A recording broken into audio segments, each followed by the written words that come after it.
Hello, आज आपण आपलं जे थर्ड सेशन आहे त्यामध्ये बघणार आहोत परपेंडिक्युलर बायसेक्टर थिअरम. ठीक आहे. तर ह्यात बेसिकली काय बघायचं आपल्याला, तर हा जो पहिला थिअरम आहे परपेंडिक्युलर बायसेक्टर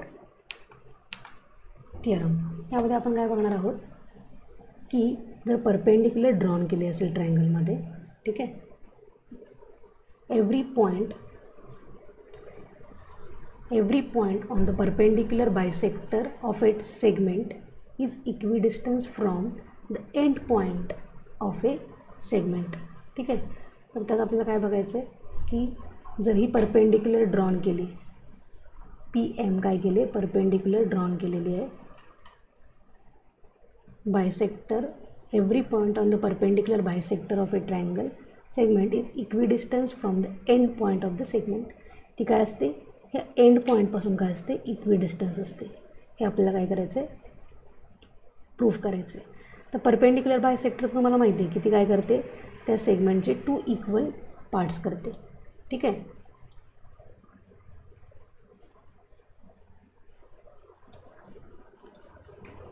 ते 2 इक्वल पार्ट्स तुम्हाला दिसते. तर आपण काय करू शकतो, हा जो ट्रायंगल आहे म्हणजे triangle APM and triangle BPM, या 2 ट्रायंगलमध्ये तुम्हाला दिसते दिस इज कॉमन साईड. ठीक आहे. हे 2 ट्रायंगल ज्यामध्ये हा जो अँगल आहे हे 90 डिग्री आहेत. ठीक आहे.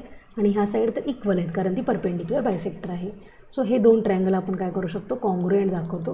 म्हणजेच APM congruent triangle BPM by side angle side टेस्टने आपण काय करू शकतो, कॉन्ग्रुएंट दाखवतो. सो का त्यावर आपण काय म्हणू शकतो, AP is equal to BP. लक्षात आलं. सो ते काय इक्विडिस्टन्स आहे. हा काय परपेंडिक्युलर बायसेक्टर थिअरम आहे. ठीक आहे. आता नेक्स्ट बघू आपण. नेक्स्ट आहे अँगल बायसेक्टर थिअरम. ठीक आहे. आता अँगल बायसेक्टर थिअरममध्ये काय, तर every point on the bisector of an angle is equidistance from the side of the angle. म्हणजेच काय, तर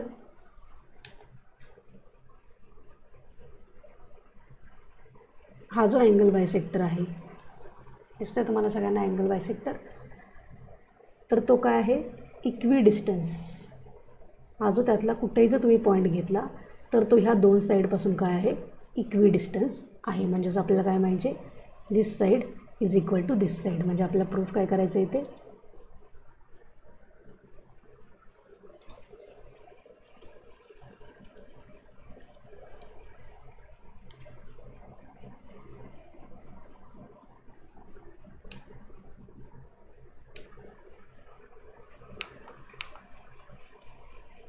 आपल्याला प्रूफ करायचं आहे AB is equal to AC. AB is equal to AC. आता जर हे 2 ट्रायंगल आपण बघितले तर आपल्याला माहिती आहे की हा बायसेक्टर आहे, अँगल बायसेक्टर, म्हणजे this angle is equal to हा अँगल. ही साईड काय, कॉमन साईड आहे, बरोबर. Every point on the bisector of an angle is equidistance from the side. आणि जर हा अँगल आपण बघितला, ही परपेंडिक्युलर ड्रॉन केल्यात आपण. ठीक आहे. सो 90 डिग्री आहे. सो हे 2 ट्रायंगल आपण काय करू शकतो, कॉन्ग्रुएंट दाखवतो. आणि त्याच्यावरून आपण म्हणू शकतो AB is equal to AC. तर ह्याच्यावर बेस्ट काय तुम्हाला एक्झाम्पल आहे. आता ते एक्झाम्पल बघू आपण. आता हे एक्झाम्पल बघा. इन अ फिगर, ही जी फिगर आहे त्यामध्ये A is the point A is on the bisector of XYZ. AX दिले तुम्हाला 2 सेंटीमीटर, तर AZ पण काय येणार, 2 सेंटीमीटर. आत्ताच आपण म्हटलं अँगल बायसेक्टर थेरमनुसार काय झालं, AX is equal to AZ. AX is equal to AZ which is nothing but 2 centimetre. लक्षात आलं. तर अशा पद्धतीने आणि याचं रिझन काय देणार तुम्ही, तर अँगल बायसेक्टर. हे जे रिझन आहे ना, अँगल बायसेक्टर थिअरम. ठीक आहे. लक्षात आलं तुमच्या. नेक्स्ट बघू आपण. आता ही आहे properties of an inequality of a side and angle of a triangle. Inequality of a side म्हणजे जर साईड इक्वल नसतील तर त्याच्या काय, आपण त्याच्यावर काय थिअरम निघू असू शकतो, तर बघा, if 2 side of a triangle are unequal then angle opposite to the greater side is greater than angle opposite to the smaller side. समजा आता मी एक ट्रायंगल ड्रॉ करते.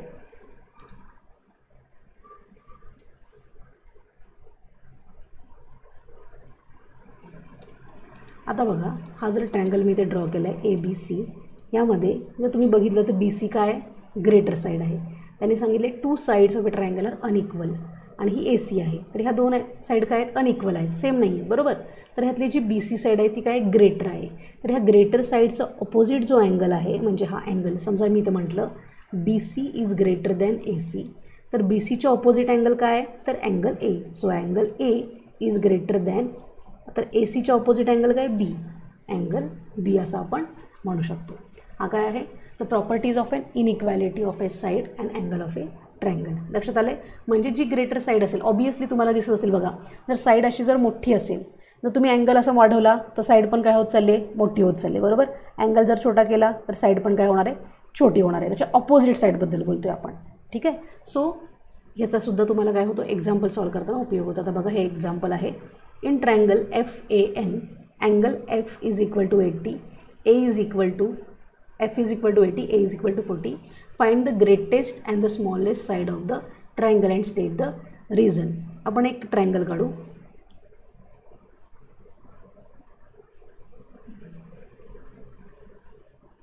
ठीक आहे, FAN.